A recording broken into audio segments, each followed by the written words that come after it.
Yes. So the cover is where the barracks were, right here on this site at the Rodeo Grounds. So it's right across there. That's where the barracks were.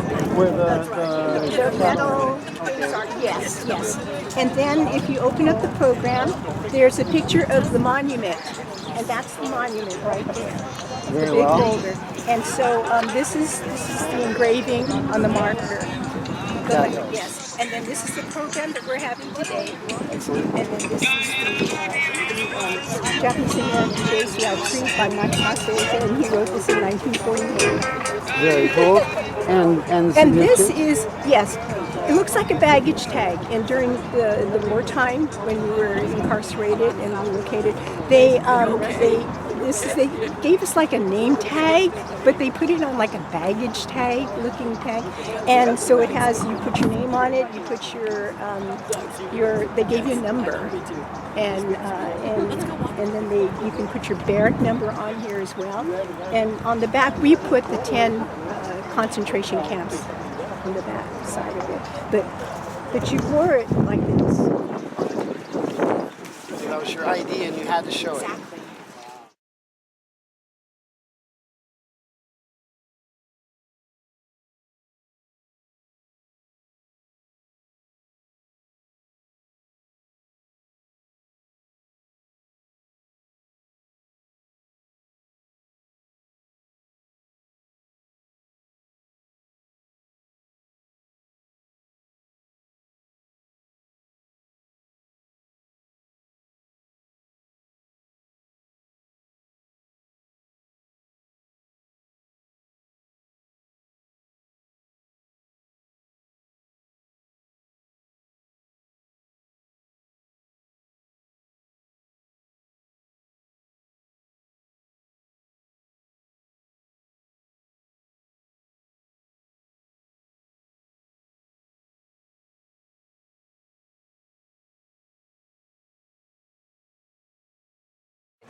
Good afternoon, everyone, and welcome to our annual Day of Remembrance program, and this is sponsored by our Japanese American Citizens League, the JCL. I am Marcia Hashimoto from the Watsonville-Santa Cruz JCL, your host chapter for today. And it's my pleasure to introduce our first presenter. Our first presenter is Malia Simon Reynolds. Malia is a public scholar, an archivist, an educator, and she was born in Santa Cruz, California. She has a PhD in history from the University of California, Santa Cruz, and she studies Asian American histories of the Central Coast. Malia is our newest and youngest Watsonville-Santa Cruz JACL board member, and we are thrilled to welcome her. Yay! She is the director of the project Watsonville is in the Heart, and that's about on the Filipino-American history in the Pajaro Valley. And now to begin our Day of Remembrance program, Malia will present a special reading. Hello and thank you for joining us on our Day of Remembrance event. Before we begin learning about the histories of Japanese and Japanese American incarceration at this site, I would like to share an acknowledgement of the indigenous peoples who have called this land home since time immemorial.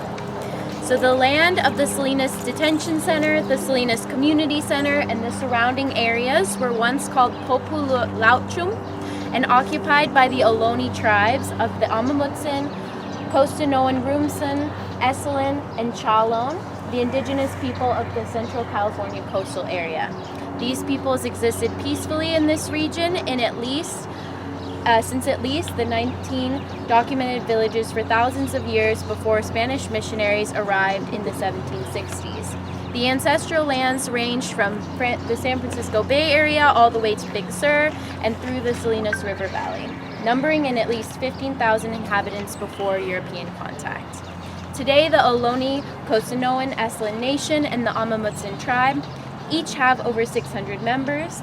They are merging to reclaim and protect their cultural practice, language, and ancestral lands, while letting others know of their continued existence, concern for the environment, and their desire for unity amongst all peoples. So thank you for joining me in this reflection. It's now my pleasure to reintroduce Marsha Hashimoto. I'm going to tell you all a little bit about her first. So Marsha grew up in a Black Asian ghetto neighborhood in San Mateo, California. After World War II, this was the only area in San Mateo where Japanese and Japanese Americans were permitted and welcome to live. She feels extremely fortunate to have had the best possible childhood, teenage and young adult experiences with neighbors and classmates who respected and supported each other. Those relationships have become lifelong friendships. Marsha was married to the late Mas Hashimoto of Watsonville for 51 years. They enjoyed careers as teachers of the Pajaro Valley Unified School District. Born in 1947, Marsha was not incarcerated during World War II, but her grandparents, parents, and two brothers were imprisoned first at the Merced Detention Center, then permanently at the Amache, Colorado Center. Her parents were always talked about those challenging years of hardship and encouraged their children to embrace the meaning of civil and human rights for all people. Marsha has been a member of the Watsonville-Santa Cruz Japanese American Citizens League for decades and served as president of the local chapter for years. She is currently co-president with Kenny Kasumoto. Inspired by Mas, Marsha continues to be actively engaged in civil and human rights issues, participates in educational events about the unjust incarceration of Japanese and Japanese Americans during World War II, and supports cultural outreach programs. Mas and Marsha have always appreciated the rich cultural diversity of their hometown in Watsonville. So join me in welcoming Marsha back. Thank you. Thank you, Malia. Well, again, welcome and thank you for your supportive attendance at our Day of Remembrance event, sponsored by Japanese American Citizens League from Gilroy, Monterey Peninsula, Salinas Valley, San Benito County, and Watsonville-Santa Cruz. During World War II, on December 7, 1941, the tragic bombing of Pearl Harbor by Japan was a major factor in President Franklin Roosevelt's signing Executive Order 9066. This order authorized the incarceration of 120,000 Americans and residents of Japanese ancestry and is known as the Day of Remembrance. The Salinas Rodeo Grounds was one of the locations designated as a temporary detention center, imprisoning Japanese American citizens and residents living in Gilroy, Monterey Peninsula, Salinas Valley, San Benito County, and Watsonville in the Santa Cruz County area. They were incarcerated here from April 27th to July 4th, 1942. This detention center had 165 barracks and structures located north and east of the racetrack. And that would be right in that direction. That's where the barracks were, right in there. For families housed in horse stalls, the stench was nauseating. Before the closure of the temporary centers, 10 permanent concentration camps were constructed in desolate areas, and our community was incarcerated at Poston, Arizona from July 1942 until the closure of the camps in 1945-46. To honor our families and friends and community members who endured the injustice of Executive Order 9066, the 5 JACL chapters joined together to have a beautiful Japanese memorial garden and monument created and constructed at the site of the detention center. In September 1982, Mrs. Violet Kazue de Cristoforo was appointed by the Salinas Valley JACL as the coordinator of the monument project.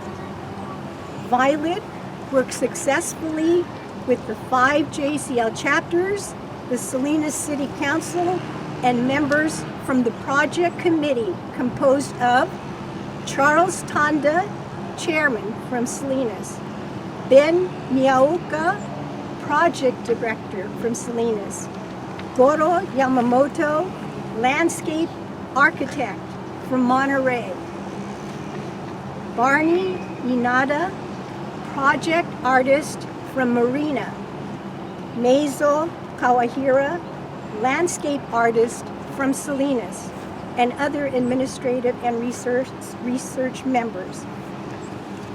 On February 19, 1984, the 42nd anniversary of the signing of Executive Order 9066, this historic monument and garden were presented to the public.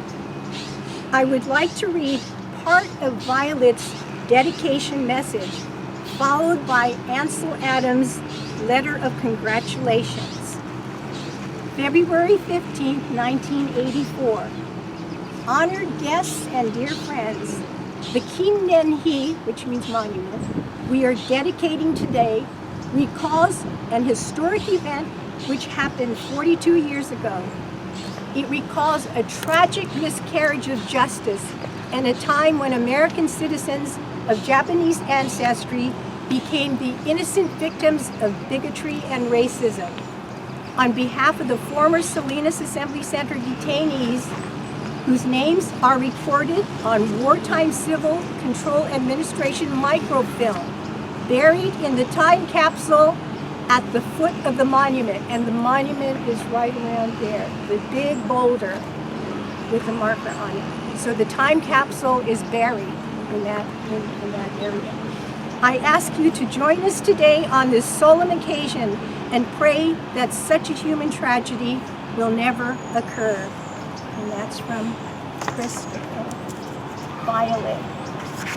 And now I'd like to read a letter of congratulations from Ansel Adams. I don't know how Violet got Ansel Adams' address, but she's absolutely wonderful.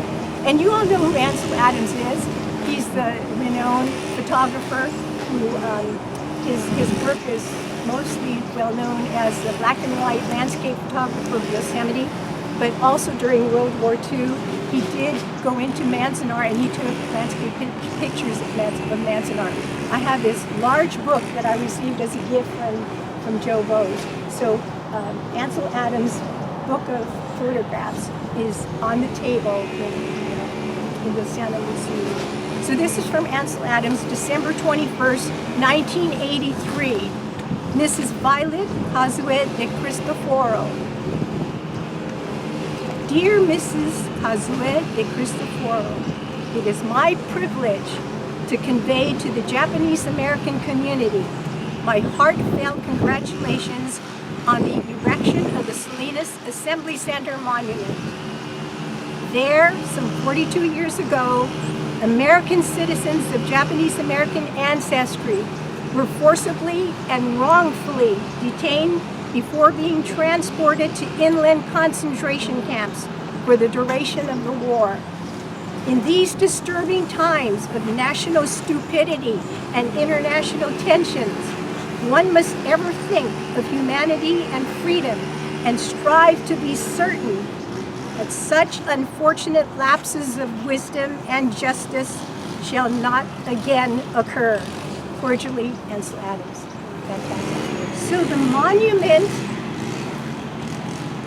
big boulder there, was carved out of a native boulder, and the California Historical Landmark plaque 934, donated by the Salinas City Council, is pictured in your program. So if you have a program, the second page has a picture of the monument. And I will read just a portion of the engraved statement. Salinas Temporary Detention Center. This monument is dedicated to the 3,586 Monterey Bay Area residents of Japanese ancestry, most of whom were American citizens temporarily confined in the Salinas Rodeo Grounds during World War II from April to July 1942. They were detained without charges, trial, or establishment of guilt before being incarcerated in permanent camps, mostly in Poston, Arizona. May such an injustice and humiliation never recur. So as you leave the garden, you'll be able to see the monument. The maintenance of the Day of Remembrance Memorial Garden is as important as its creation. The late Paul Ichiuchi was a dedicated member of the Salinas Valley JACL, and he was their chapter president. He was also our Five Chapter Memorial Garden treasurer and maintenance coordinator. For years, Paul kept careful records of the garden's finances and notified the chapters when their financial help was needed to cover maintenance expenses. He also called representatives of the Five Chapters when the garden needed attention. When Paul retired from these responsibilities in 2015, the chapters honored him by planting a beautiful Japanese cherry tree in this garden. And that cherry tree is right here. There's no blossoms on it yet, but soon I'm sure there will be beautiful blossoms. It's a beautiful tree. It's a double blossom. Is it a double blossom cherry tree? Yes.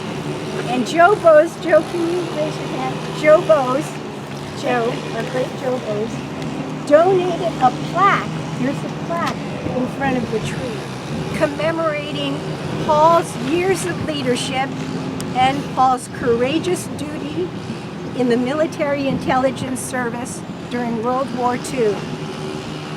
Since Paul's retirement, Victor Kimura of our Watsonville-Santa Cruz JACL has volunteered to carry on as the treasurer of the Paul Ichiuchi Day of Remembrance Memorial Garden Fund. And our Watsonville-Santa Cruz JACL board members, Joe Bose, Gary Mine. When I call your name, can you come stand by me? Joe Bose, Gary Mine, Victor Kimura, the late Iwao Yamashita and his daughter Jean Yamashita, Norris Woodford, who is inside, and David Karotani, who wasn't able to make it. For several years, with the leadership of Joe Bose, the team members volunteer their time nearly every month to clean, repair, and maintain the garden and monument. Joe's efforts are exceptional in repairing the iron fence bars, and in 2002, he made 221 new concrete pegs to replace the dilapidated wooden pegs. So if you're standing right in the riverbed here, the dry riverbed, you can see the concrete pegs, and 2/3 of the pegs are buried, so you can imagine how I'm talking about. But Joe made 221 of these pegs.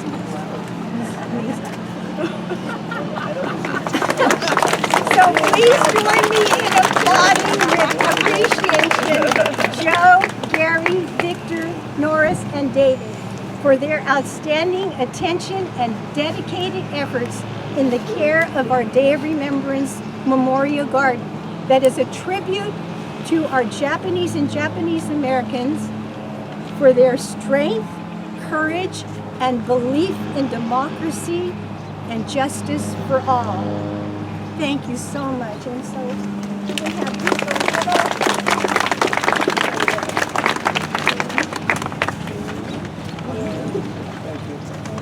Thank you so much. So now, please proceed to the Santa Lucia room, and we will continue our program indoors.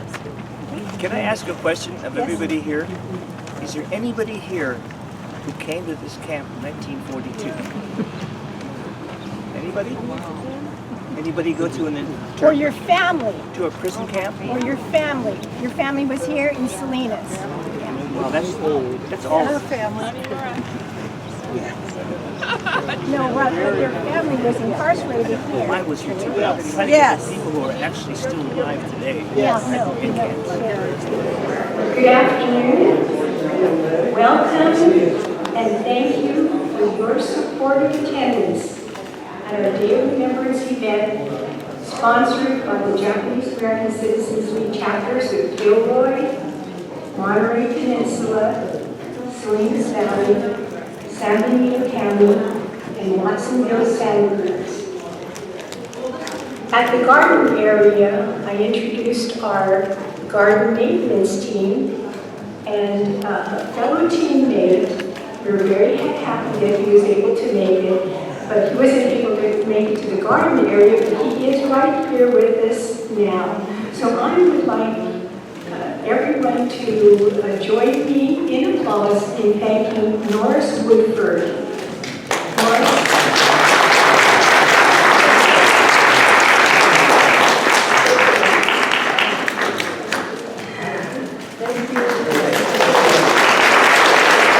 So Norris, thank you for your outstanding attention and dedicated efforts in the care of our Day of Remembrance Memorial Garden that is a tribute to our Japanese and Japanese Americans for their strength, courage, and belief in democracy and justice for all. Thank you. So what is and when is Day of Remembrance? Following Japan's shocking attack on Pearl Harbor on December 7, 1941, and advised by California Attorney General Earl Warren and General John DeWitt of the Western Defense Command, President Franklin D. Roosevelt signed Executive Order 9066 on February 19, 1942. Historically, that is known as the Day of Remembrance. On that day, constitutional rights with its professed due process of law was denied to many of its most loyal citizens and residents.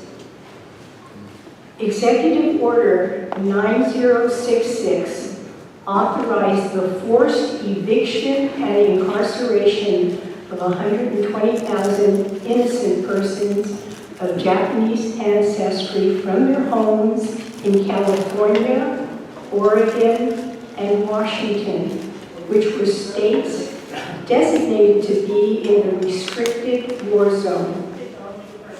These orders were carried out by the Secretary of War and military commanders. Gordon Hirabayashi, a student at Washington State at the time of war, purposely defied curfew restrictions on the basis that, as a U.S. citizen, he committed no crime and had no connection to Japan's attack on Pearl Harbor. Gordon is known to declare that, quote, ancestry is not a crime, unquote. He was arrested and taken to a local jail. Gordon's lawyer from the ACLU walked away from his case, and Harold Evans, a lawyer and Quaker from Pennsylvania, stepped up to defend Gordon. Quakers were the only organization that supported Japanese Americans during World War II. Mr. Evans' granddaughter, Catherine Kitty Misuno, is a member of our Watsonville JACL chapter. Military necessity, or in today's terms, homeland security, was the justification given for Executive Order 9066. Recorded in the National Archives is the fact that most of the 120,000 persons incarcerated in America's concentration camps by this order were infants, school-aged children, and young adults not yet of voting age. Referred to as aliens, meaning immigrants with no path to citizenship, and non-aliens, meaning American citizens, over 2/3 who were incarcerated were American citizens. Racist attitudes of officials were publicly known.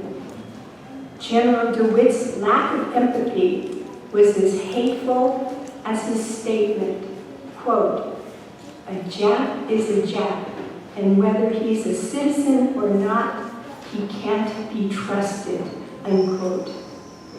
And you all know that the word Jap is extremely derogatory.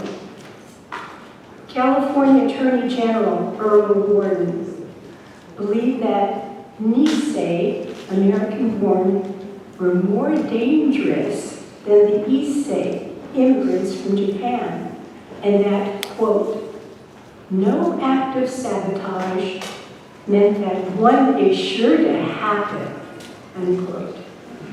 Historical studies and facts have confirmed that not one act of espionage or sabotage by the Japanese and Japanese Americans during World War II was ever reported or committed. A congressional investigation committee concluded that racism, war hysteria, and the failure of political leadership led to the incarceration. The tragic bombing of Pearl Harbor totally changed the lives of Americans of Japanese ancestry, and the executive order no longer gave us constitutional protections. On December 8th and 9th, 1941, Issei and Nisei bank accounts were frozen. From December 8th, 1941 to February 10th, 1942, FBI agents entered and searched homes and confiscated personal items without judicial warrants. These were violations of the Fourth Amendment, the right of the people to be secure in their persons and houses, papers, and effects against unreasonable searches and seizures. And the Fifth Amendment, that no person be deprived of life, liberty, or property without due process of law. And due process of law is the Sixth Amendment, the right to a speedy public trial, the right to know the charges against you, the right to know who is making those charges, the right to have witnesses in your favor, and the right to have legal counsel and assistance. Without legal justification or representation by an attorney, 1,500 Issei immigrants and Nisei American citizens who were community leaders were arrested, taken to local jails, and then quickly moved to inland Department of Justice prisons. Again, this was a violation of the Sixth Amendment, due process of law. From a few months to nearly a year, community leaders who were also heads of household and some were elderly were held in prison, separated from their families. The FBI knew the names and locations of our entire population because the Census Bureau passed that information in violation of privacy laws. Soon after President Roosevelt signed Executive Order 9066, The Salinas Rodeo Grounds were converted by the U.S. Engineers Department to the Salinas Assembly Center, but more accurately known as the Temporary Detention Center, because they held people against their will. Citizens and residents of Japanese ancestry from Gilroy, Monterey Peninsula, Salinas Valley, San Benito County, and Watsonville had a brief amount of time to decide what to do with their homes, their farms, cars, pets, and household possessions, because they were allowed to take only what they could carry to the detention camps and later to an unknown location of a concentration camp. On April 27, 1942, Exclusion Order 16 was issued, demanding all persons of Japanese ancestry in the Santa Cruz County, specifically Watsonville, be excluded by noon and taken to the Salinas Detention Center. On April 30th, Exclusion Order 17 was issued for Monterey County, and on May 5th, Exclusion Order 77 was issued for Gilroy, Salinas, and San Benito County. The detention center held 3,586 in captivity from April 27th to July 4th, 1942. Housed in horse stalls and barracks, a single room measuring 20 feet by 20 feet was the bare and dusty living quarters for a family of 8. Larger families might be given 2 rooms, and families smaller in number had one 8 feet by 10 feet room. Each person was issued a cot and 1 blanket. Not all rooms had a window and might have felt claustrophobic. There were 4 to 6 rooms in a barrack that measured 20 feet by 100 feet. 14 barracks made up a block of about 800 or more people. Each block had a communal mess hall, and meals lacked in quality and quantity in the beginning weeks, as one dinner meal consisted of a single sardine. Complaints were issued and improvements were made. Communal latrines and showers without partitions made privacy non-existent. Waiting in long lines to take care of personal necessities consumed most of the day. By July 4th, 1942, the last group held at the Salinas Detention Center was transported by train to a permanent concentration camp at a desolate area, Poston, Arizona. The 10 permanent camps were enclosed with barbed wire and armed soldiers in guard towers with their rifles pointed at the children, young adults, and elderly.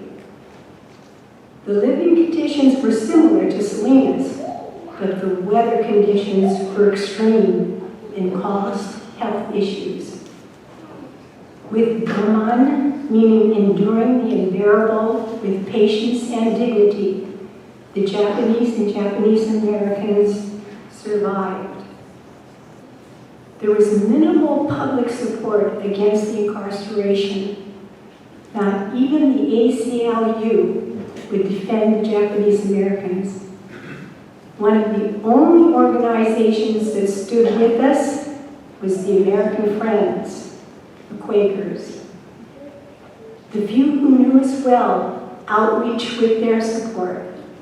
They were friends, neighbors, clergymen and clergywomen, some teachers, and a few doctors, attorneys, local businesses, newspaper editors, and a few neighboring farmers. with leaders and elders separated from families and held in Department of Justice prisons.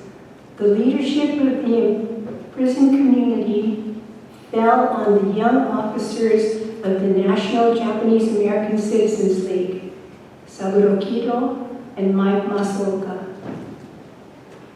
The JACL leaders advised cooperation with the military and federal authorities because without public support, Executive Order 9066 and the incarceration was beyond the control of the Japanese Americans. Most important was to protect the lives of our infants, school-age children, and young and elderly adults. The emotional, mental, physical welfare of the children was of the highest priority. And for the sake of the children, Kodomo no Tameni was embraced by all behind barbed wire. When eligibility to serve in the military was reinstated, young Nisei men and women incarcerated in the 10 camps did not hesitate to enlist and join the 100th 442nd Regimental Combat Team, the Military Intelligence Service, and the Women's Army and Nurse Corps. Just a little side, just in Watsonville alone, 200 of our young men and 3 young Nisei women volunteered for service during World War II. 200 in a little town like Watsonville. Their courageous and patriotic service helped regain respect for our Japanese Americans returning home after the war, and we are forever grateful. Never again. Yet here we are on the 250th anniversary of our nation's Declaration of Independence for Democracy against the tyranny of authoritarian autocracy. And we're witnessing history repeating itself.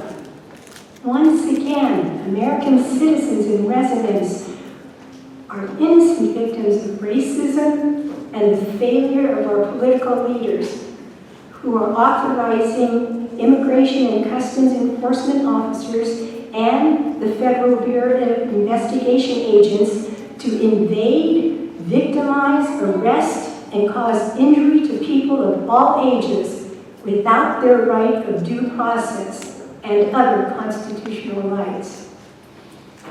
For the sake of the children is being heard today as our citizens and immigrant families are living in fear of leaving their homes to attend school, work, and church. This is paralyzing, but the hopeful difference is the public response by millions of people throughout our nation and worldwide against our current leaders, against ICE, against the Department of Homeland Security. Each person has her and his own way of responding to issues and current events. And our JACL chapter thanks you for choosing to attend our Day of Remembrance program on this Sunday. In the coming months and years, one of the most important constitutional rights and responsibilities we will have is to vote. Democracy of our nation will depend on our collective vote. Thank you.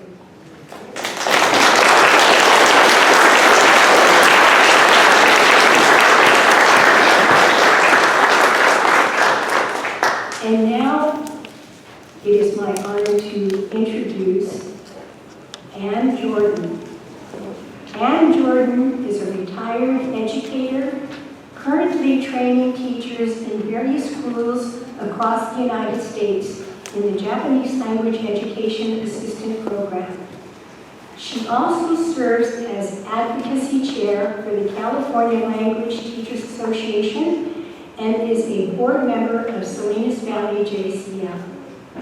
Although Anne was born in Oklahoma at a time when her parents' interracial marriage was still against the law, she feels fortunate to have grown up believing that the country was moving, however imperfectly, toward greater equality and understanding, and hopes that it will do so again. Her parents were longtime dedicated members of the Salinas JACL, and Anne is proud to be a part of JACL's legacy and commitment to social justice. So please welcome our presenter, Anne Jordan.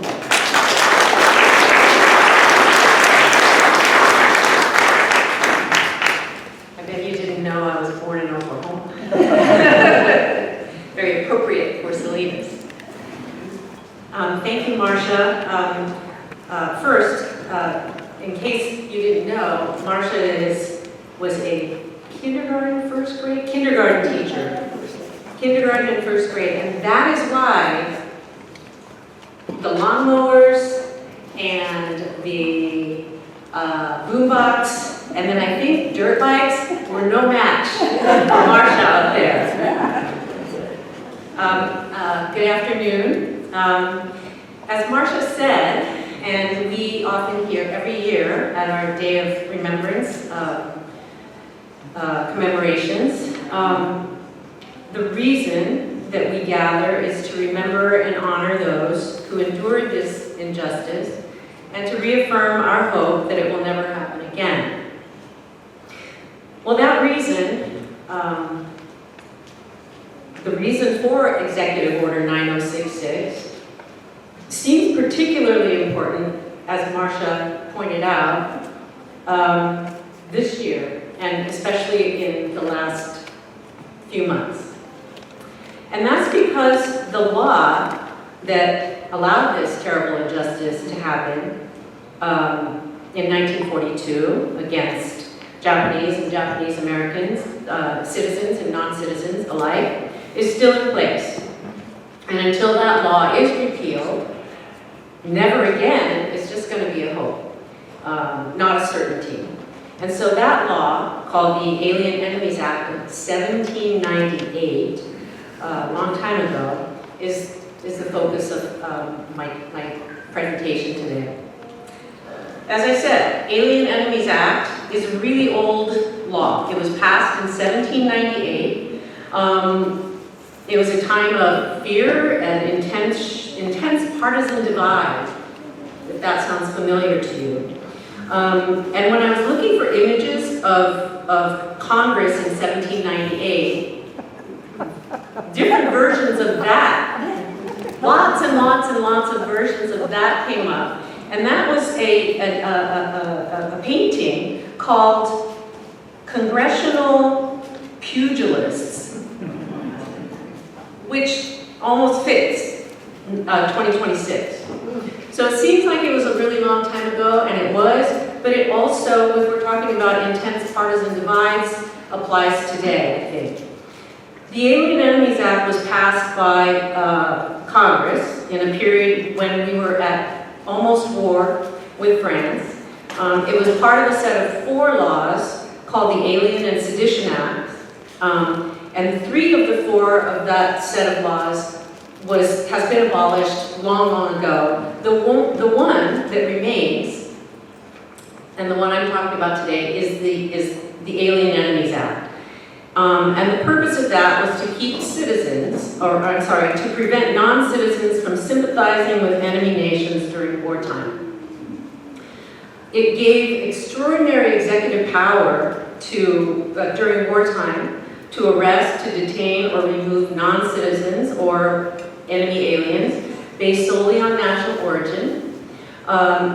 It didn't require, what Marcia was talking about, due process. It did not require individual hearings. But in 1798, unlike today, the United States was still in its infancy. There were no immigration laws. We have those today. There was no federal intelligence or law enforcement agency, which we have today. The Enemy Alien Act I'm sorry. And by the way, in the program it says Enemy Aliens Act because we are always been referred to as enemy aliens, but the act itself is called Alien Enemies Act. But I'll probably go back and forth, so forgive me. It's been in place for 228 years, from 1798 till today, 2026. There were stops along the way during during the War of 1812, and used against British nationals. During World War I, to detain German and Hungarian immigrants. And then in 2001, after 9/11, it was not applied, but it influenced policies regarding anti-terrorism against Muslim Americans. But its most devastating and long-lasting impact was on people of Japanese ancestry living on the West Coast, who were forced into incarceration during World War II. The Alien Enemies Act established the legal framework that made mass incarceration possible. It led to Executive Order 9066 on February 19, 1941. And then the first mass rounding up of Japanese Americans a month later on Bainbridge Island, Washington. And then subsequent mass roundings up, as Marshall is referring to. And also, as Marshall said, over 120,000 of the 120,000 Japanese and Japanese Americans who were incarcerated, 2/3 were U.S. citizens. And even children who were taken from orphanages and foster parents, but they were dangerous enemy aliens because they had Japanese ancestry, even though some of them didn't even realize it. So we continue to lose more and more people in the Japanese American community who have direct memory of this, who endured this injustice that was enabled by the Alien Enemies Act. But those experiences, fortunately, live on through stories passed on to descendants, through Day of Remembrance events, in places where, like Japanese American National Museum, Heart Mountain Interpretive Center, Tule Lake National Monument, and Smithsonian exhibits, and on, despite a lot of efforts recently to erase or wash over the history, such as over on the right. So this was fairly recent. The national parks removed signs about climate, slavery, and Japanese detention. And then this one was actually during the Biden administration in anticipation of the incoming new administration.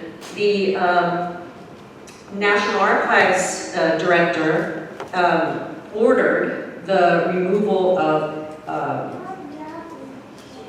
references to incarceration of Japanese Americans during World War II from planned exhibits, and the reason given was that something like it's unpleasant and people want to feel comfortable and not confronted by these unpleasant things.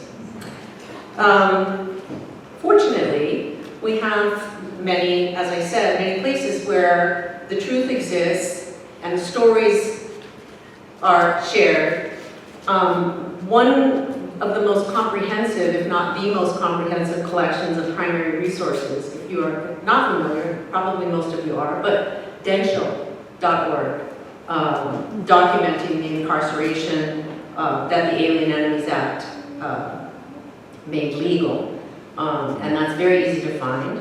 You can also read, the National JACL website has a page dedicated to the Alien Enemies Act.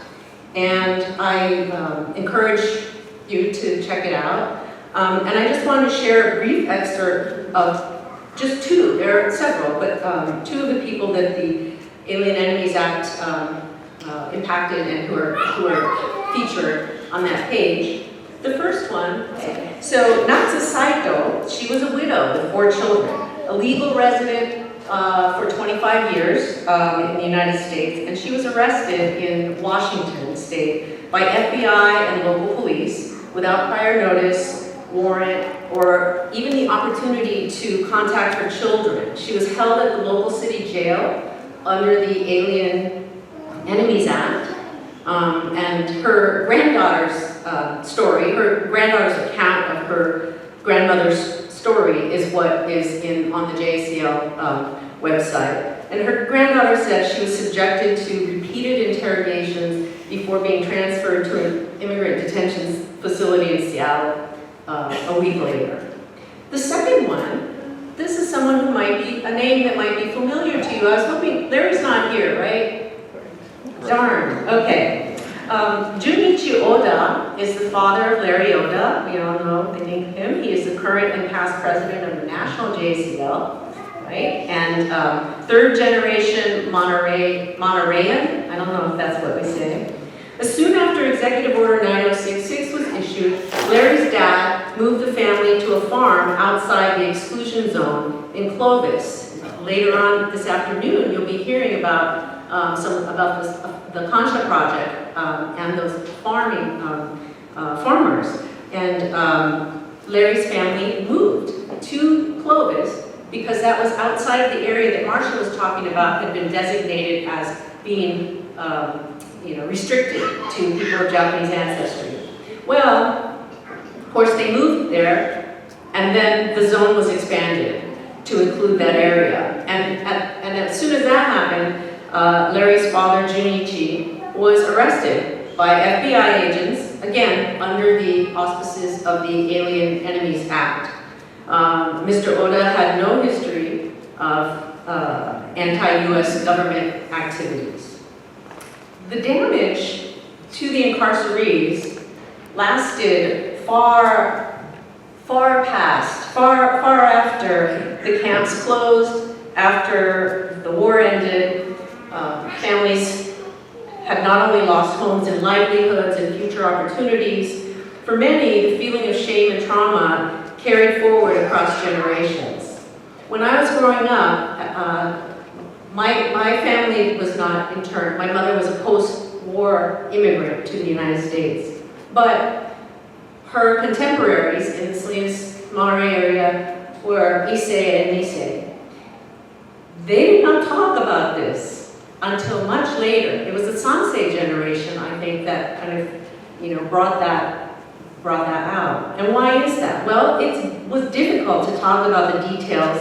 There was shame, the trauma, the shock of sudden removal, just, Marcia talked about that, from home, schools, places of work, and then returning home to communities where they were not often welcomed back. Well, this happened in the 40s. So why does the Alien Enemies Act matter today? It matters because it's still in place. And as long as it remains in place, in effect, then so does its potential to be used to target and detain and imprison people, citizens, non-citizens. It still grants, as long as it's in place, it grants those broad executive powers without due process safeguards. And recently, the Alien Enemies Act is back in the conversation in the public as a tool to target immigrant communities. This map over here on the left, it's not too clear, but that's a map that was created with data from ICE's own official website, showing the location of incarceration facilities and the last 2 months of 2025. But if you've been paying attention to the news recently, you may have seen the proposed facilities that are going to be opening up all around the country, and there are quite a number of them, and they are repurposing warehouses to warehouse people. And it's chilling to me. And it also reminds me of the maps that I've seen at the museum showing the location of all the incarceration camps listed on the tag that was with your program. We've all seen the photo of the man in the the man in Minnesota. taken from his home without a warrant, in freezing weather, barely clothed, interrogated and traumatized. He's a U.S. citizen with no criminal record. It's just one of many first-person and eyewitness accounts, photos, videos, other evidence of the civil liberty violations in the present day that are facilitated by a law that was enacted over 200 years ago. So, is anything being done? Well, in 2024, National JACL provided written testimony at a Senate hearing on the effect that mass deportations would have. They said, the potential for the Alien Enemies Act to be used again should shock and outrage every person residing in the United States, regardless of citizenship status. They called for the Senate to oppose the use of the Alien Enemies Act for mass deportations and to support passage of the Neighbors Not Enemies Act in order to ensure that one of the darkest chapters of U.S. history is not repeated. So what's the Neighbors Not Enemies Act? So the Neighbors Not Enemies Act is House Bill 630, Senate Bill 193, but it's easier to remember that it's Neighbors Not Enemies Act. It's proposed legislation that would repeal the Alien Enemies Act completely. It was introduced in the House by Representative Ilhan Omar of Minnesota, and it was introduced in the Senate by Senator Mazie Hirono of Hawaii. The most recent data that I found showed that 64 congressional representatives have signed on to the House bill as co-sponsors, and that includes our local congresspersons, Jimmy Panetta and Zoe Lofgren. And I think that those are the two for our whole area, right? So yay, if you also support repealing the Alien Enemies Act, so you also support passage of the Neighbors Not Enemies Act, send them thank you if you're a constituent. Let them know that you appreciate that support. When Senator Hirono was introducing the bill, she said, the Alien Enemies Act of 1798 is a xenophobic law that has been used unjustly to target immigrants in the United States, and it should have been repealed a long time ago. Immigrants who come to our country in search of a new life should have the same civil liberty protections as anyone else. As the only immigrant in the U.S. Senate, she said, I was kind of surprised to hear that. As the only immigrant in the U.S. Senate, I'm proud to join Representative Omar in reintroducing the Neighbors Not Enemies Act to help ensure all immigrants are treated fairly and with due process. JACL, National JACL statement in endorsement of the Neighbors Not Enemies Act says, passage of the Neighbors Not Enemies Act will serve to ensure that individual rights that were so egregiously stolen from Japanese Americans during World War II will not happen again. In addition to JACL, the bill's been endorsed by a number of organizations, including, even though they didn't come through for the Japanese and the Japanese Americans in 1941-42, the ACLU's out there trying to make amends. But there's a lot of support for it. And not just, from Asian American adjacent, groups. So that's encouraging. However, while there's a lot of support for the repeal of the Alien Enemies Act, a lot of support for the passage of this bill, the Neighbors Not Enemies Act, there's also a strong effort to keep it in place. The main arguments center around three points. One, that a U.S. president needs broad authority to respond to predatory incursions without waiting for Congress. The second one is foreign nationals from enemy nations. And remember, the Japanese and Japanese Americans didn't start out being from an enemy nation. in 1941, it became an enemy nation. So that could change. That foreign nationals from enemy nations have only temporary allegiance to the United States and fewer rights during war. And then the third sort of main argument in support of keeping the Alien Enemies Act is that it's a valuable tool.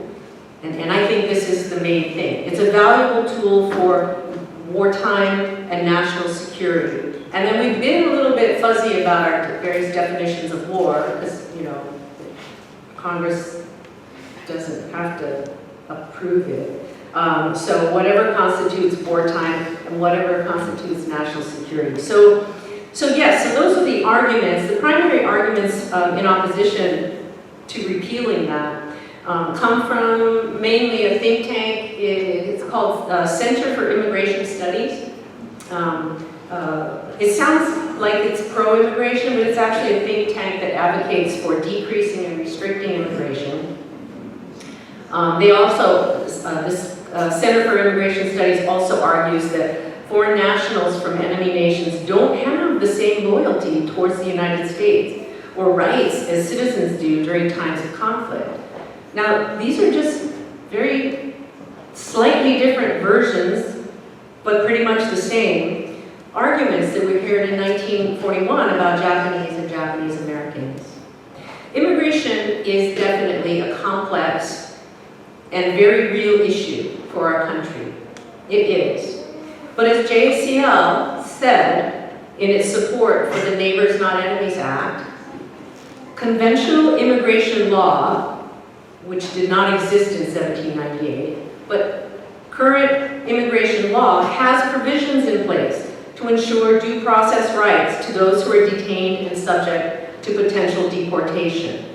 The Alien Enemies Act of 1798, which we're using, provides no such protection, and it should be repealed. I want to conclude my presentation on the Alien Enemies Act by bringing it back to where we started, or where I started, which is why Day of Remembrance is held. We do this every year. It's inscribed on the monument where we stood earlier today. May such injustice and humiliation never recur. As long as the Alien Enemies Act remains in place, the possibility for recurrence of such injustice and humiliation will always exist. And that is why we, along with the National JACL, strongly support the Neighbors Not Enemies Act and sincerely hope to see it pass someday. After a brief intermission, Larry Hirahara with the Concha Project is going to come up here. Thank you so much.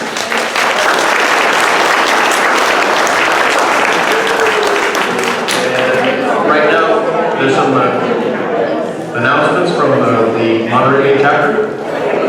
Pam Dowdy, my Secretary Treasurer for the Monterey chapter. I'd really like to thank Watsonville-Santa Cruz chapter for putting this on, and want to mention that all the things Marsha and Ann were talking about. Rachel Maddow has done an amazing podcast called Bird Order, and it's a free podcast. It's 6 sessions, and it talks about everything they talked about, and an incredible amount of history that you can learn. I just want to mention our JACL building in Monterey is going to be 100 years old this year, so we're doing a months-long celebration, and we have a film series going on, and our next film is actually coming up March 7th. It's which is a children's film at 1 o'clock. I did print some newsletters if you want to get them. We have coming up also an important film which kind of reflects on what's happening today. It's called Fruits of Labor, and I have some flyers if you'd like them. It was filmed actually in Watsonville, and the director and the young woman the film's about will be coming to our hall and talking about it, the film, and then also we'll be showing the film events are free at our hall. That one does require an RSVP. So I brought some of our cards if you want to get on our newsletter, email list, or if you want to email and you want a flyer for Fruits of Labor so you can pass it on. The next newsletter will be coming out this week, so if you want to receive it, this is the February. If you want to receive it, just come up to Arlie or myself and ask for a card. If you need a flyer for the Fruits of Labor, that'd be great. We have about 100 seats in our hall, so hopefully you can attend. Marcia sent me a request for a bio, and I forgot to send it to her, so I'll give a short bio of myself. My name is Larry Hirahara. I was born and raised in Madera, California on a farm, and I went to Cal Poly in San Luis Obispo, majoring in ag, and then came to Salinas Valley. Spent about 40 years here, but in that process I got involved as the president of the Buddhist temple with Chinatown revitalization. So that's kind of what we'll be talking. I'm going to be talking about is some of that background information, and as a part of this whole story is we'll talk about the Concha project, which is very interesting, and I have somebody here to talk about that. And we're very privileged to have, as a part of the, like, I guess, farming legacy that went through the entire World War II period. We have Gary Tenenberg here to talk about the Tenenberg family farming legacy. But first, Amanda Kim with Concha is going to have a few explanations about the project she's going to do, activity we'll have while it's going on, and also a little bit about what their project is. Amanda? Hi everyone, thank you so much. My name is Amanda May Kim. I'm the founder and the lead researcher behind the Concha History Project. I'm a Yonsei. My family farmed, I grew up on a farm in Oxnard, California in Ventura County. My family farmed in Palos Verdes. They were part of a dryland farming cooperative, commonly known as the Ishibashi Cooperative. And then as a result of the bombing of Pearl Harbor, they were moved inland and formed a cooperative in the Central Valley. And so they lost pretty much everything they had. This group of 40 families lost everything twice. They planted twice and lost everything twice, and went directly to Poston, Camp 2, and then to Tule Lake. And so I grew up on a farm, have a long farming background myself, and I'm curious how many people here also grew up on a farm? Wow, look at all these hands, amazing. Okay, how many people had grandparents who farmed, also grew up on a farm? Even more, and grandparents who farmed as well. So this is a really predominantly farming community, so it's really great to be here. So I'm working on a book about Asian American farming practices, and in the course of that research, I was at the Bancroft Library, and I found these records really deep in that library that show your World War II, your pre-World War II farms, the location of those farms, what they were growing, how many acres, and then also who succeeded them on the land. And as soon as I saw these records, I knew that they would be important to a lot of people, not just me, but a lot of other people. So I engaged volunteers, and we've had 200 volunteers transcribe almost 6,000 records, 5,674 for California. And I've just brought the sample, your local sample, here today. So odds are, probably for more than half of you, we have your family records here. We have a community engagement process. We're not releasing this information to the public. We're only releasing it to descendants. And then we're using really your survey information of what you want done with the data to determine how that data goes out. And I'm working on a book, a workbook for young people on Japanese American farming. So our volunteers range in age from 13 to 88 now. And we actually do have a lot of young people who say that this is the first time they've thought about how hard things were for their grandparents and great-grandparents. Okay, so that's, in effect, my spiel. Thank you very much for your time. Thanks to a really kind donor, we have a very high-quality photo printer in the back that's extremely slow. So Larry and Gary were kind enough to let me kind of concurrently do that activity. So I'm just going to explain it to you. I'm going to send around 3 packets. The first one kind of shows what's on the cards that we have, so you have a sense of it. The second one is a sign-up sheet, so you can request your card here through this clipboard. And then the third item is actually a binder, which for this area, it took us 50 volunteers and about 2,000 hours to transcribe all of these records. Because there's so many misspellings, we have to review each one and look against public records so that they are suitable for you. And so that's our activity for today. I just really want to thank you for your time. This has been an amazing program. I'm really honored to be here.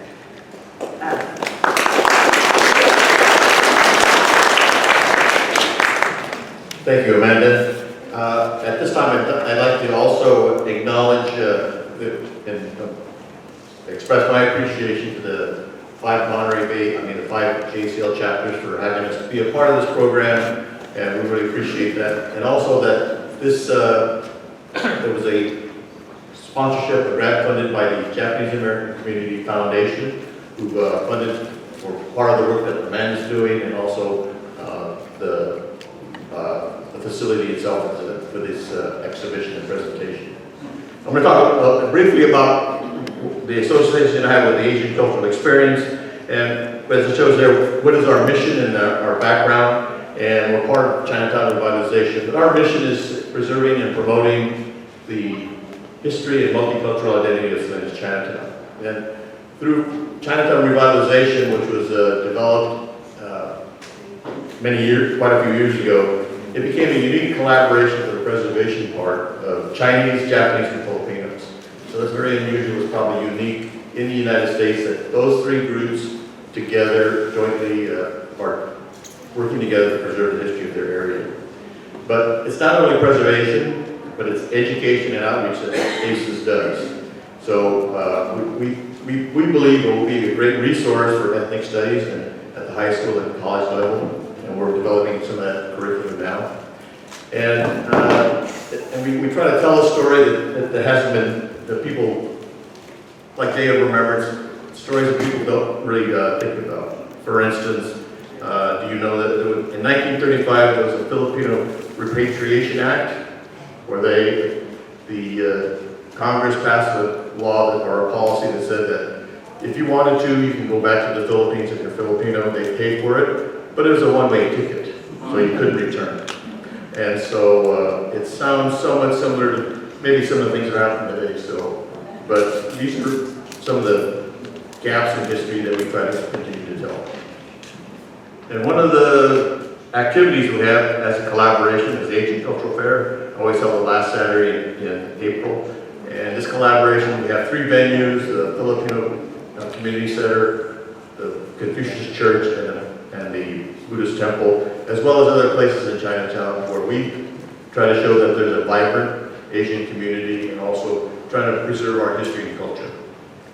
But ultimately, we have a lot of archival information already, and this is Moongate Plaza on the right, on the corner of Lake and Soledad in Chinatown, and that's where our office is, and also on the right, it shows the pilot museum. So we have lots of, we actually have quite a bit of content, and we have brought some of it over here on my left, where we have some storyboards and information that we're trying to do and show the preservation of that information. And this is a rendering that the city of Salinas, with an architect's TEF, is recently a rendering on the Republic Cafe. Many people know the Republic Cafe, and it's the city of Salinas has recently fairly recently, purchased that property, and with that property comes a purchase agreement where the Asian Cultural Experience of Salinas will create a museum within that structure. And they're currently placing quite a bit of funding and resources into restoring that building on the outside, and then we will take over on the inside. The Republic Cafe is a national historic registry. So when we open this museum inside that building, then it'll be kind of the culmination of our ultimate goal of the preservation of history.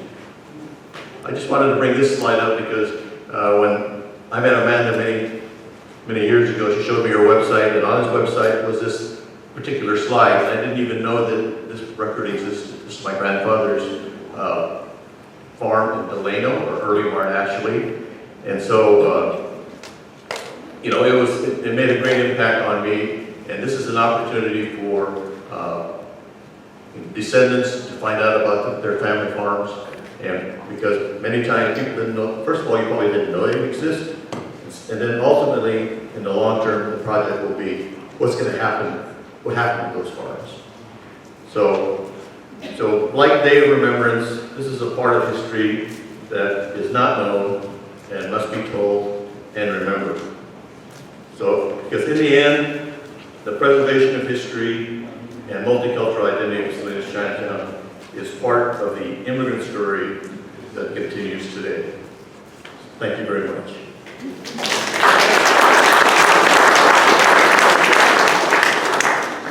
And now, I have the pleasure of introducing Gary Tanamura. I'm happy to say he's a very good friend of mine. We're the same age, we're 49ers.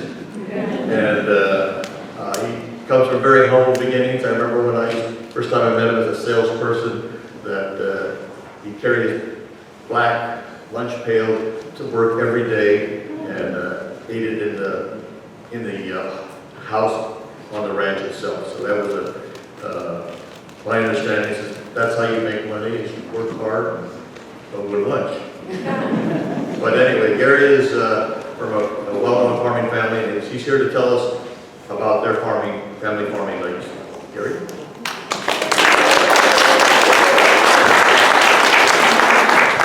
Well, first of all, I'd like to thank Larry for asking me to do this presentation. And then, actually, as Larry said, I was born in 1949, so naturally, I'm going to give the early history of my family, but naturally, I have to give a lot of credit to my Uncle Tommy and Bobby. But growing up on the farm, like Larry said, you know, you guys spend 10 to 12 hours a day, 6, 7 days a week with my dad and uncles, and we had a lot of free time, so they would tell me, you know, I used to know about history, so they told me quite a bit of our family history, you know, before I was born. So we'll start off about my family history. In the 1900s, my great-great-grandfather, he came from Japan, and he opened up a boarding house in San Juan Bautista. See, in those days, you know, working for a company in Japan, you know, those like H2A workers we have today, they come, work here in the field, and they save their money and send it back to Japan. You know? So these guys would come maybe, you know, 3-4 years, you know, work on these farms and then send their money back to Japan. And then once, you know, they decided to quit their farming here in Salinas, San Juan Bautista, they go back to Japan and have a nest egg to start a business or a family. And so, naturally, like I say, he started in 1900, and then my uncle would tell me, oh yeah, in 1910, the first year they came out with a telephone book. And lo and behold, you know, one of the few people in this book was my great-great-grandfather. He actually had a telephone at his boarding house, so every once in a while, you know, these boarders could, you know, call back to Japan to talk to their relatives, you know. And so, then meanwhile, actually, my great-great-grandfather's wife was still in Japan. And in those days, you know, before he came to Japan, he had nothing but daughters. And so I guess about 1913, 14, my grandmother married Mr. Kimoto. But naturally, in those days, they like to keep the family name alive, so he changed his name from Kimoto to Tanamura. And so naturally, about 1915, you know, my grandfather and grandmother came to San Juan Bautista and started dryline farming there in San Juan Bautista. You know, my dad was saying that, yeah, he kind of remembered those days where they had no tractors. Everything was done by horse, you know. And then around the same time, about 1915, my great-great-grandfather, he moved back to Japan. And then, once he moved back to Japan, lo and behold, that they had another child, which was a son, which unfortunately my cousin couldn't make it. My cousin Fran's father, Tony, was born, so it's kind of odd to hear, you know, my Uncle George, I think he's like a year older than his uncle, you know, so it's kind of an unusual situation, you know. So, actually, my grandfather was farming in San Juan Bautista, but you know, dry farming, but then he heard about this new lettuce industry started in Salinas.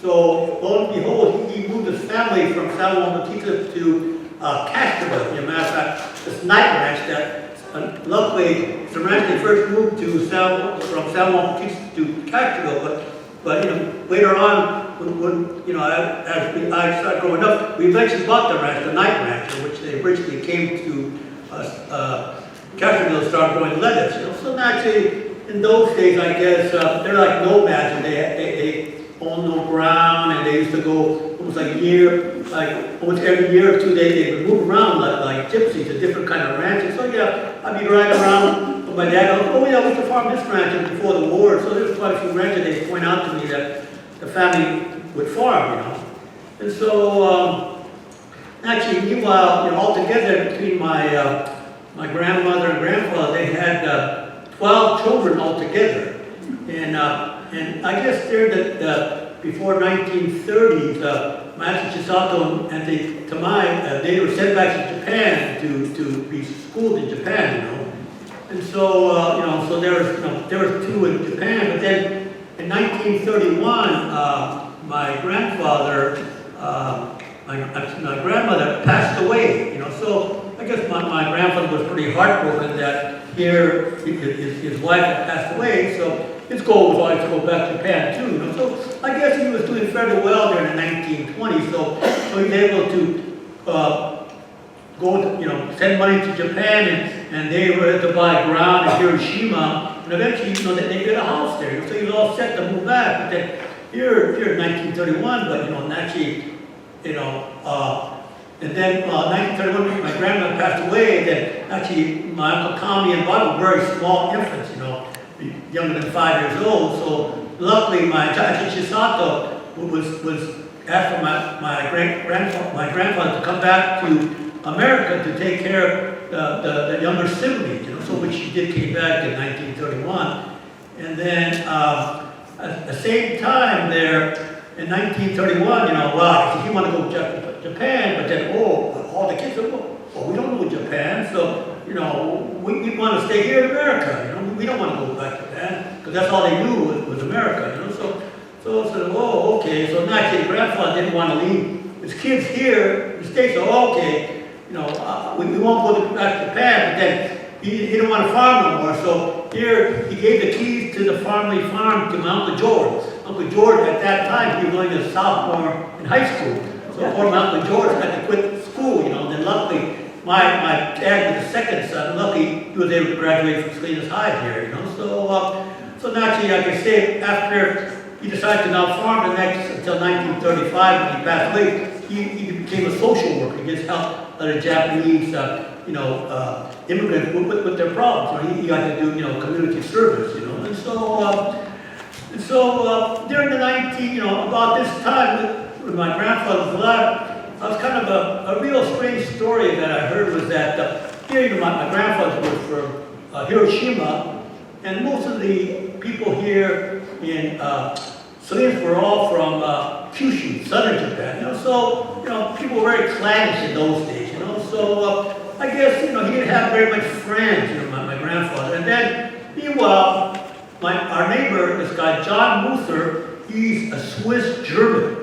In fact, all the Swiss were at that time were Swiss Italians, actually a little bit of language barrier. So he didn't have very many friends either. So they were neighbors farming in the Blanco district, and so that's one thing I could never understand. Here I got to meet Mr. John Luther in the 1960s, and boy, he's a real hard guy to understand. He speaks English, but very strong German accent, and very hard to understand.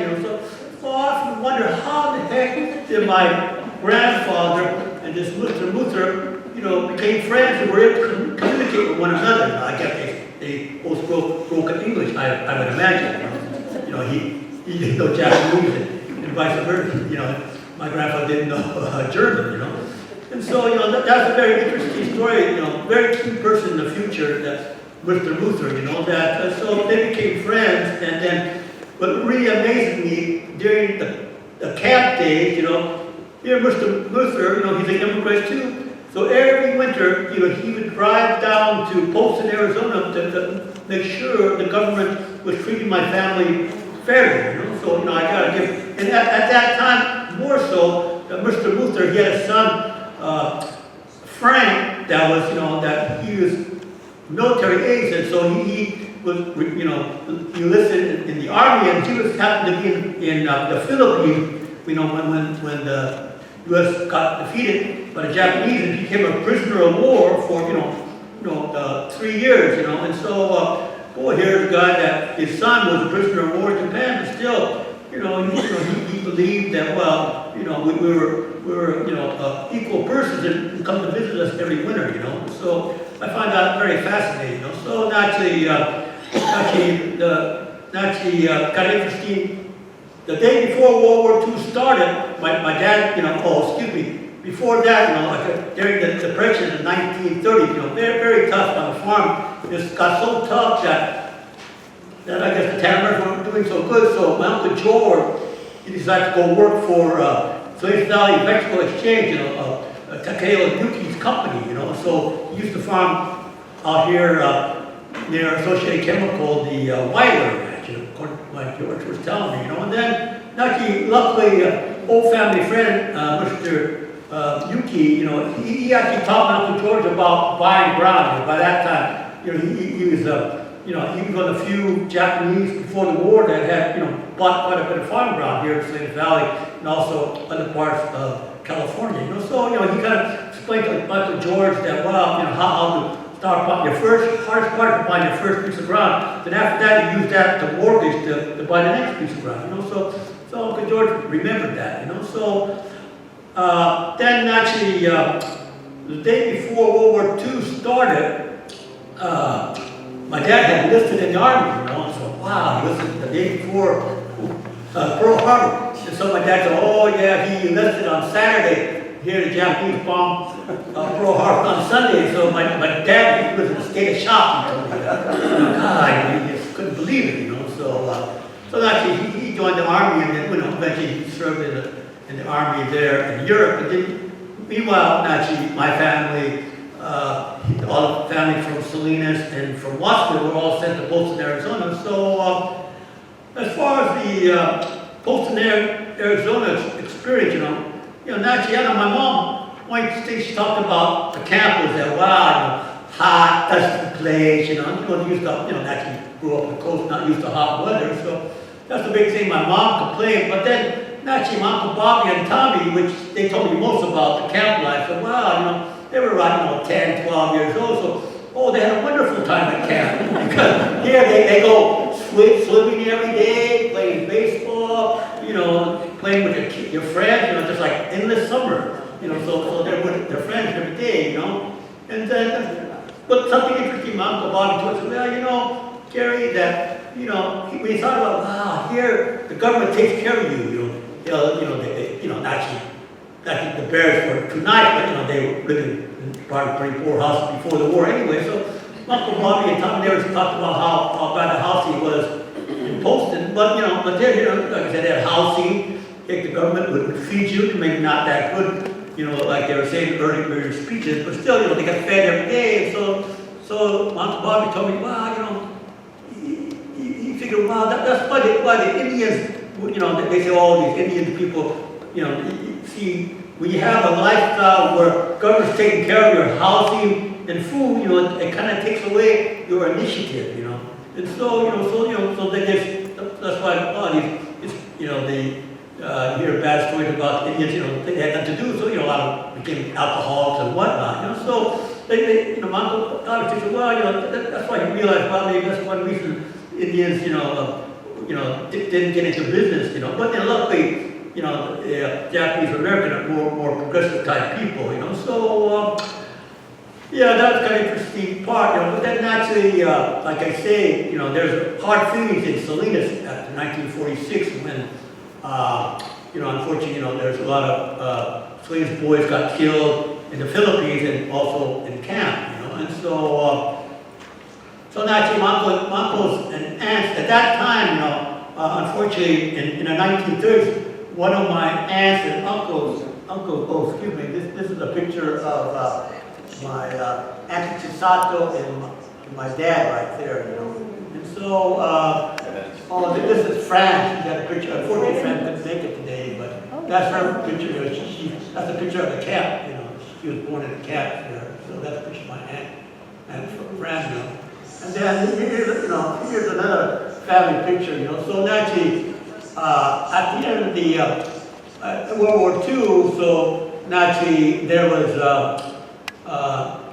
5 brothers and 4 sisters at that time. To me, my Uncle George had gotten married in camp, so there's 10 of us. So after the war, they said, well, you know, it's not good to come back to Salinas. So they moved to, for Poston, Arizona, they moved to Gilroy, California. You know, and then at Gilroy, you know, unfortunately, there's an old wooden barn between Gilroy and Morgan Hill there, San Marcos there, that's still standing. Unfortunately, I want to have that picture, but my cousin couldn't send it to me, so, but it's still standing. So they used to live in this barn when they came back from after the war, and then there's 10 of them, so they would just do work like, you know, they did hoeing, seeding, pick prunes, pick tomatoes, you know, but then, naturally, as a family, the 10 of us, you know, would pool all their money together. And so save their money. So in 1948, you know, they saved enough money to buy a 20-acre ranch in Aromas, California, you know, between here and Watsonville, a 20-acre farm, you know. And so, you know, and then I was born in 1949, you know, so we started off with that 20 acres, you know, and actually we were growing 5 acres of lettuce blocks, and then to rotate the ground, you know, my family would grow green onions, you know, green onions. And so as a kid, you know, I was, you know, maybe 4 to 8 years old, you know, every day I had to go with my mom, my aunts, and my cousins, you know, my cousin Jeannie, and I think my cousin Les, you know, and my sister Bonnie would go with a bunch of onions every day, you know, just if we weren't going to school, we'd be bunching onions. And I kind of go every morning, and, you know, the onion would get to you, and you'd have to have a cry every morning. The worst thing I hate about food, you'd have to get that crying every day to get out of your system, you know. But then, you know, we bunching onions all morning long, and then meanwhile, my dad and uncle, they'd be out on the ranch taking care of the farm, and then they would, you know, come back toward the late afternoon, and you know, they put their onions in a box, you know, and put top ice on it, you know, and then meanwhile, a truck would come from San Francisco and take the box of green onion and ship it to the terminal markets in San Francisco. Then meanwhile, like I say, to rotate the ground, you know, we started growing hen lettuce, you know. So we had this picture, you know, 1949, my dad and uncles had a 4.5 acre block of lettuce. In those days, you know, they just grow the lettuce on the open, you know, they had no home. And so, in those days, the shippers would come up by and look at your field and say, oh, you know, you've got a pretty nice field here. I'll give you, you know, $200 an acre, you know. So, you know, so we started making a deal with Bud Ethel in those days, you know. So, and then after about a couple of years, so Bud said, oh, gee, you know, I'm buying your field every day. Let's partner up. And so after that, we had from 1951, you know, which I'm partnered with Adams today, we started our business in 1951 as partners, you know. And then we were very fortunate at that time. And Bud, he grew up before the World War II. He was a guy from Oklahoma and worked in the lettuce sheds. And so, you know, naturally, he knew how tough, you know, being a worker was in the sheds, you know. So he had very interesting philosophy, you know. So naturally, you know, we had, by that time, early 50s, we had maceros coming to do our harvesting, you know. But then, you know, in those days, the shippers were paying the workers maybe 15 cents a box to pack a box of lettuce, you know. But, you know, these workers, you know how they are. The more boxes you put up an hour, the more money you make.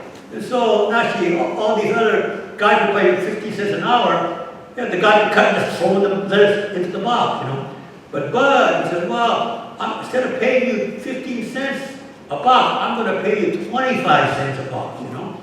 But I want you to look at every single head, and a head that's deformed or soft or has some defect, you know, throw it out, you know. So eventually he had a pack of lettuce that had 24 or 23 good heads in it, you know.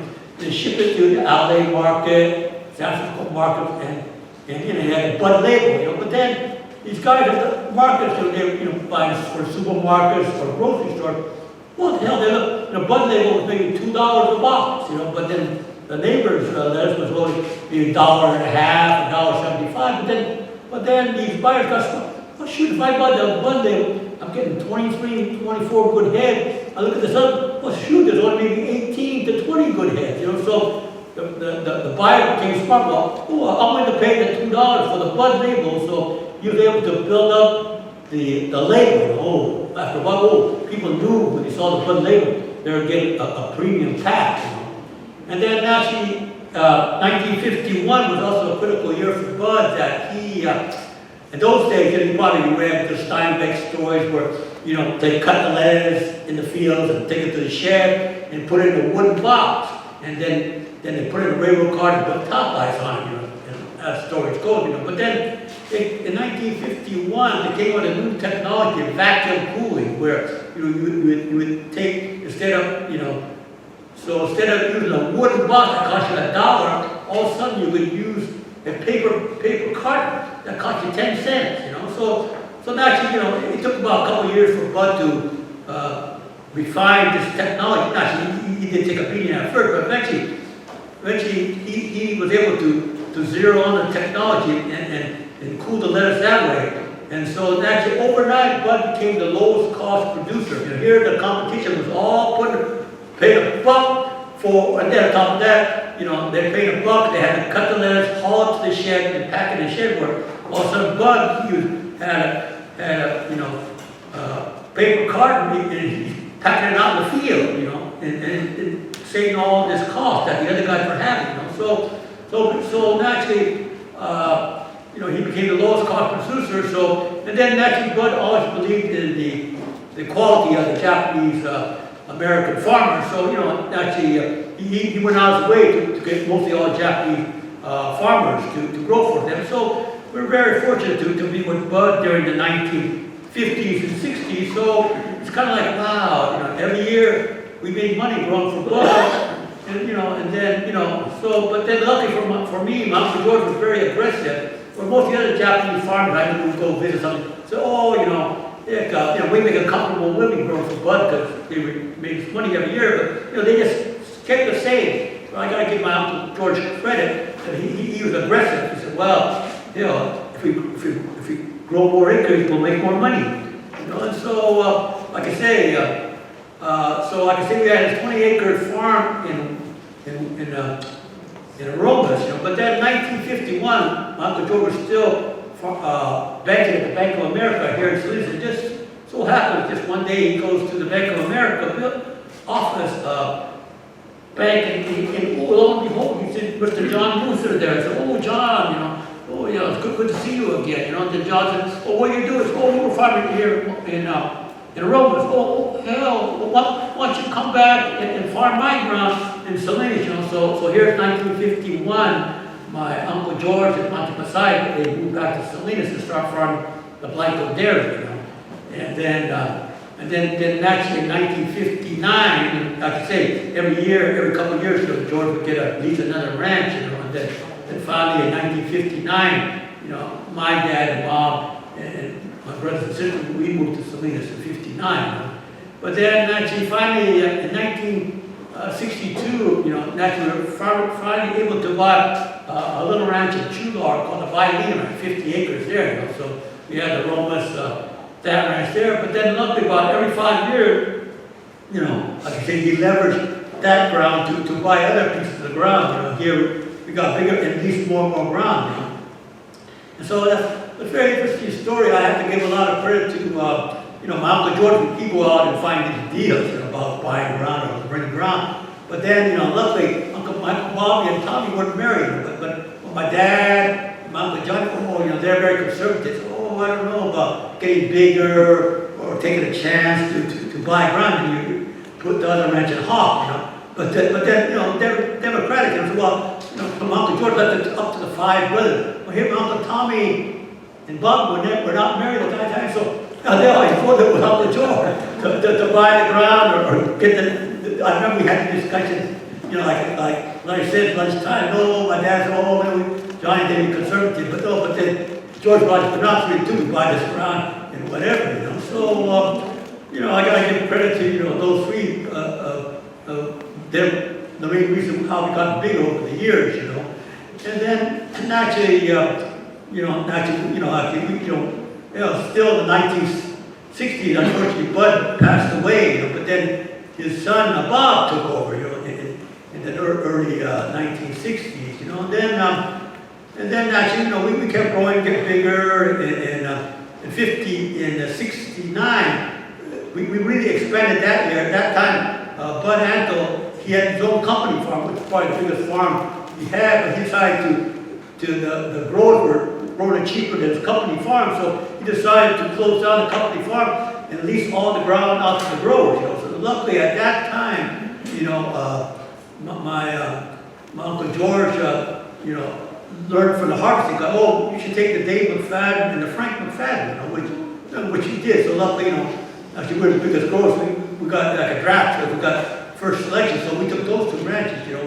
And lucky for us that, you know, eventually the owners passed away, and so all during the 1970s, you know, these ranches would come up for sale, and eventually, you know, Michael George outfitted another company for the Dave McFadden first and the Frank McFadden, you know. Actually, the Dave McFadden, you know, it's quite a battle to get that ground, but then, you know, once, you know, we won that auction, then the Frank McFadden ground, no one wanted to you know, bid against it, you know. So then in 1978, my uncle, Bob Anno, he decided to sell the Bud Anno company. He sold to Castle and Cook, you know. And so then we grew from Castle Cook, but then after a couple of years working at Castle Cook, he realized he could never become president at Castle Cook, so he approached my Uncle George to become a partnership, because we had 1,500 acres at that time, with the biggest growers in Salinas, so he approached me.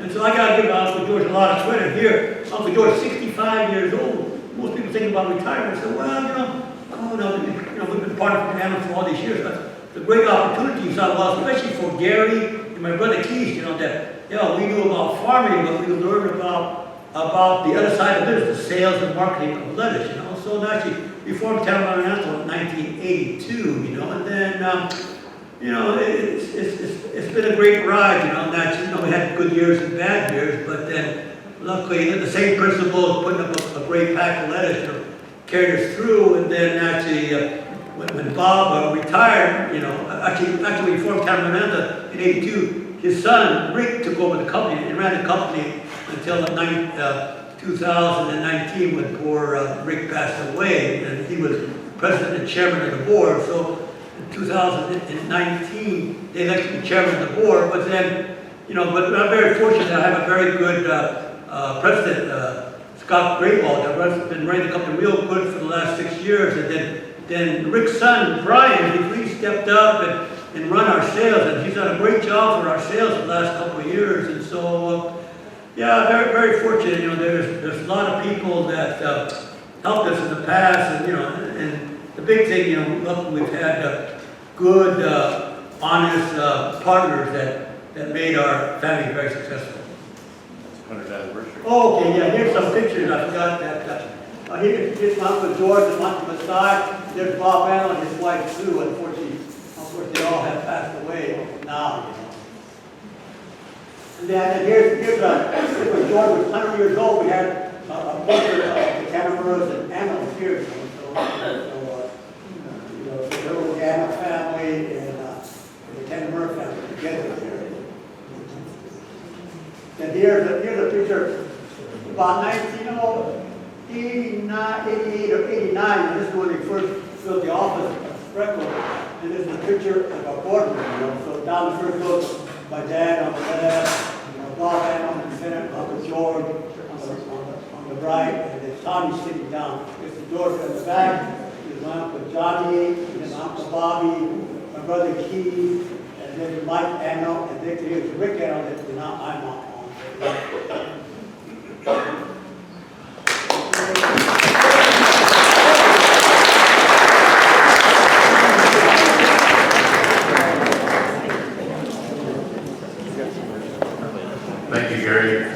fascinating story, and quite an outcome. So just a reminder that if you want to have some of this information searched for you, go back there and sign up with Amanda Kim, and also you can sign up for with your email to get more information. So that's what we look forward to. Thank you very much for your attention.